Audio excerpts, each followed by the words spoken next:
Shalom Bapak Ibu Saudara, terima kasih sudah bergabung bersama-sama dengan kami pada hari ini. Bapak Ibu Saudara yang baru pertama kali, saya ucapkan selamat datang, selamat bergabung di channel doa dan konseling online di channel kami. Bapak Ibu Saudara, mari Bapak Ibu Saudara, sebelum kita mulai, saya ajak Bapak Ibu Saudara untuk bersama-sama berdoa. Mari kita berdoa kepada Tuhan. Bapa Surgawi, terima kasih Tuhan buat hari ini. Kami percaya hari ini hari yang luar biasa, hari yang penuh sukacita, damai-Mu Kau curahkan dalam kehidupan kami. Terima kasih Tuhan, sebentar kami akan merenungkan bagian daripada firman-Mu Tuhan. Kami mohon rema-Mu, kuasa-Mu, jamahan-Mu, urapan-Mu ya Tuhan di dalam kehidupan kami ya Tuhan. Biar pikiran kami, hati kami terbuka akan kebenaran firman-Mu ya Tuhan. Kami sungguh-sungguh menaruh perhatian kepada kebenaran firman-Mu pada hari ini ya Tuhan. Terima kasih Tuhan, terima kasih. Hanya di dalam nama Tuhan Yesus kami berdoa dan mengucap syukur. Haleluya. Amin. Baik Bapak Ibu Saudara, saya ajak Bapak Ibu Saudara untuk membuka Injil Matius pasal yang ke-6. Matius pasal yang ke-6 ayat yang ke-12, dan kita akan juga baca ayat yang ke-14 dan 15. Matius 6 ayat 12, 14 dan 15. Mari kita akan dengarkan firman Tuhan. Saya akan bacakan buat Bapak Ibu Saudara. Matius 6 ayat 12. Dan ampunilah kami akan kesalahan kami, seperti kami juga mengampuni orang yang bersalah kepada kami. Ayat 14. Karena jikalau kamu mengampuni kesalahan orang, Bapamu yang di sorga akan mengampuni kamu juga. Tetapi jikalau kamu tidak mengampuni orang, Bapamu juga tidak akan mengampuni kesalahan. Puji nama Tuhan. Bapak Ibu Saudara, di dalam kehidupan kita sebagai manusia, sebagai makhluk sosial, kita selalu berhubungan dengan sesama kita. Entah itu dengan keluarga kita, suami, istri, anak, orang tua, sahabat-sahabat kita, dengan rekan-rekan kerja, dengan rekan-rekan yang sehobi, dengan orang-orang yang baru pertama kali kita temui, dengan orang-orang yang belum kita kenal. Karena manusia selalu berhubungan dengan manusia yang lain. Firman Tuhan katakan, besi menajamkan besi, manusia menajamkan manusia. Di dalam hubungan sesama manusia seringkali terjadi kesalahpahaman, seringkali terjadi kesalahan-kesalahan, kehilafan, baik yang disadari mau tidak disadari. Seringkali manusia tersesat, manusia berbuat jahat dengan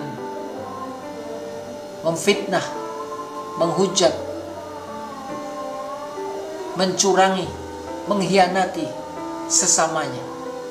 Karena kecenderungan dan kehendak manusia adalah berbuat dosa.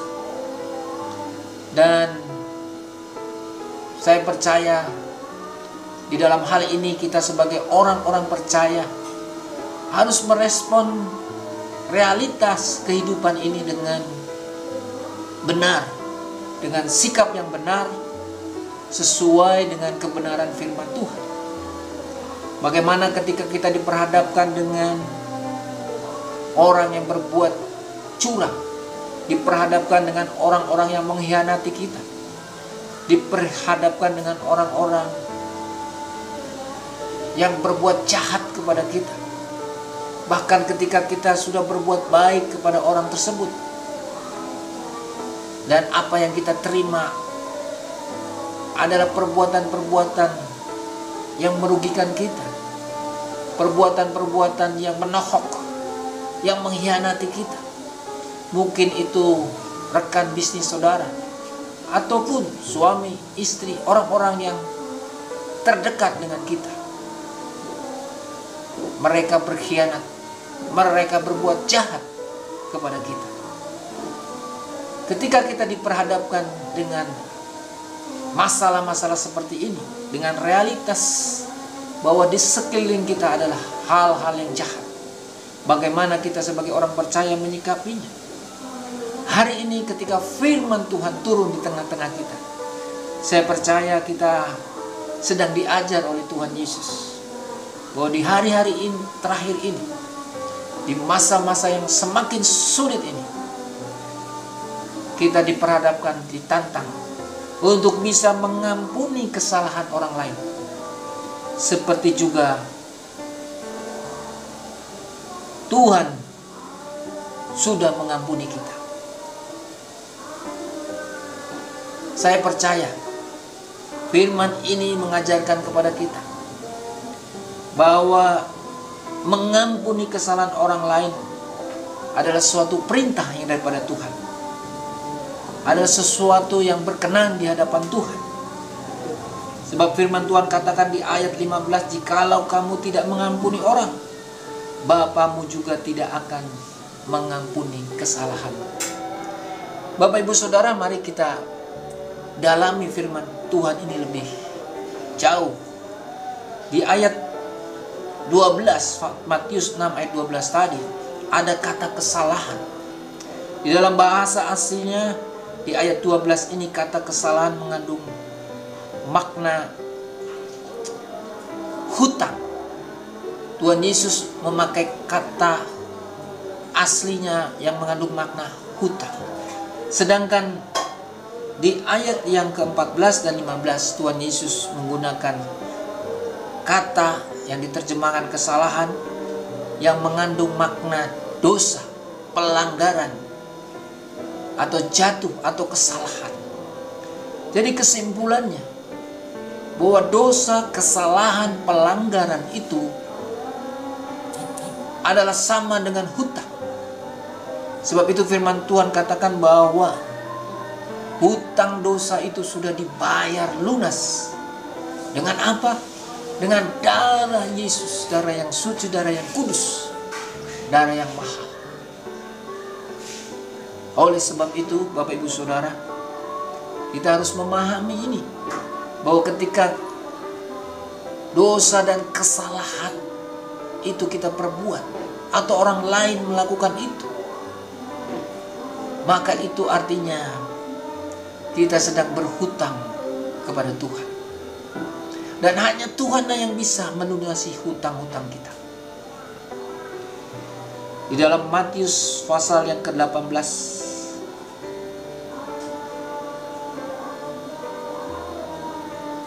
diceritakan bahwa ada seorang hamba yang berhutang kepada tuannya, kepada rajanya sebesar 10.000 talenta. Dan raja itu memanggil hamba ini dan memerintahkan hamba ini untuk membayar lunas segala hutangnya, untuk menjual dirinya, anak istrinya, bahkan miliknya, seluruh miliknya. Kemudian hamba ini memohon kepada raja, memohon belas kasihan. Maka tergeraklah hati raja ini, berbelas kasihan kepada hamba ini yang berhutang 10.000 talenta, atau kalau diuangkan hari ini kira-kira 480 juta rupiah. Kemudian hamba ini dibebaskan dari segala hutangnya. Bayangkan Bapak Ibu Saudara, kalau Bapak Ibu Saudara berhutang 480 juta dan dengan kemurahan hati, orang yang menghutangi Bapak Ibu Saudara melunaskan hutang Bapak Ibu Saudara, tentu ada sukacita dan kelegaan yang luar biasa. Dan kita pasti menganggap bahwa orang yang membebaskan hutang kita itu orang yang baik, orang yang penuh kasih dan belas kasihan. Kemudian hamba ini dibebaskan dan hamba ini bertemu dengan hamba yang lain yang berhutang kepada dia sebesar 100 dinar, atau kalau dirupiahkan sama dengan uang 10 juta rupiah. Bandingkan 480 juta dengan 10 juta. Tetapi apa yang dilakukan oleh hamba ini. Dia memaksa hamba yang lain ini, yang berhutang 10 juta ini untuk melunasi hutang-hutang. Tetapi hamba ini tidak bisa melunasi hutang-hutangnya yang sebesar 10 juta rupiah. Dan hamba ini ditangkap dan dimasukkan dalam penjara. Maka sedihlah kawan-kawannya dan mengadukan hal ini kepada raja, kepada Tuhan. Dan ketika Tuhan itu mendengar, maka sangat geram, sangat murka raja ini. Maka dipanggilnya hamba ini dan dibatalkannya pelunasan hutangnya yang 480 juta itu. Dan dimasukkannya lah ke penjara hamba yang jahat ini. Maka di pasal 18 ayat yang ke-35 katakan, maka Bapakku yang di surga akan berbuat demikian juga terhadap kamu, apabila kamu masing-masing tidak mengampuni saudaramu dengan segenap hati. Jadi Bapak Ibu Saudara, jelaslah apa yang diajarkan Yesus tentang pengampunan, tentang mengampuni kesalahan. Bahwa kesalahan, dosa, jatuh, pelanggaran akan firman Tuhan adalah hutang. Dan saudara dan saya adalah orang-orang yang berhutang. Tetapi kita percaya di dalam nama Tuhan Yesus kita sudah menerima penebusan. Dan hutang kita sudah dibayar lunas. Dosa kita sudah dibayar lunas oleh darah anak domba. Biarlah ini kita sadari sepenuhnya dalam hidup kita, bahwa seharusnya kita menjadi kutuk, kita dilemparkan kepada lautan api dan menerima siksaan karena dosa-dosa kita. Tetapi karena anugerah yang daripada Tuhan Yesus Kristus, kita menerima pengampunan dosa. Tetapi ingat Bapak Ibu Saudara, pengampunan daripada Tuhan akan hilang dari kehidupan kita jikalau Bapak Ibu Saudara menaruh kebencian, menaruh dendam, tidak mau mengampuni orang yang bersalah kepada Bapak Ibu Saudara. Jangan menganggap diri kita orang-orang yang benar, meskipun dalam satu persoalan kita menganggap diri kita benar. Ingatlah bahwa kita pun adalah orang-orang yang membutuhkan pengampunan. Orang-orang yang berdosa, sama seperti orang-orang yang berbuat salah kepada kita, yang berkhianat, mengkhianati kita, yang menipu kita, yang berbuat jahat kepada kita. Biarlah firman Tuhan ini boleh memberikan pencerahan, dan biar Roh Kudus terus memampukan kita untuk hidup dalam kasih-Nya, untuk hidup dalam pengampunannya, sehingga kita akan lebih mudah mengampuni orang yang bersalah kepada kita, seperti Tuhan juga sudah mengampuni saudara dan saya. Haleluya, amin. Mari Bapak Ibu Saudara, kita akan sama-sama akhiri renungan pada hari ini dengan kita berdoa. Bagi Bapak Ibu Saudara yang sedang mengalami sakit, tumpangkan tangan kanan Bapak Ibu Saudara, arahkan pikiran, hati Bapak Ibu Saudara. Imani, percayai apa yang saudara perkatakan, imani. Jika saudara yakini sembuh, maka imani sembuh. Sebab tidak ada yang mustahil bagi Tuhan. Satu patah kata daripada Tuhan, sembuh, maka saudara sembuh. Mari kita berdoa. Bapa Sorgawi, terima kasih Tuhan Yesus. Kami berdoa buat firman-Mu pada hari ini Tuhan. Biar firman-Mu Kau materaikan dalam hidup kami. Kami bukan hanya pendengar, tetapi menjadi pelaku-pelaku firman. Mampukan kami untuk mengasihi, mengampuni sesama kami, bahkan musuh kami, bahkan orang-orang yang sudah berkhianat, berbuat jahat kepada kami Tuhan. Pada hari ini kami lepaskan pengampunan kepada mereka. Sebutkan Bapak Ibu Saudara, saya mengampuni mereka. Sebutkan namanya di dalam nama Tuhan Yesus. Biar anugerah Tuhan, berkat Tuhan dibukakan dalam kehidupan Bapak Ibu Saudara.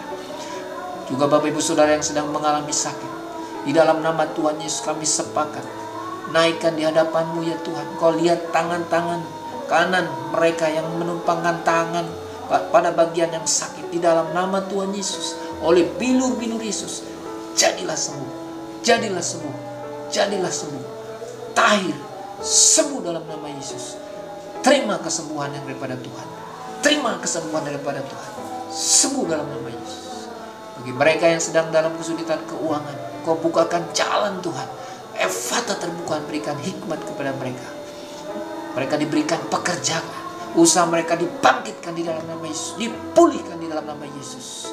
Terima kasih Tuhan. Dalam nama Tuhan Yesus, kami terima jawaban-jawaban doa yang daripada-Mu. Haleluya. Amin.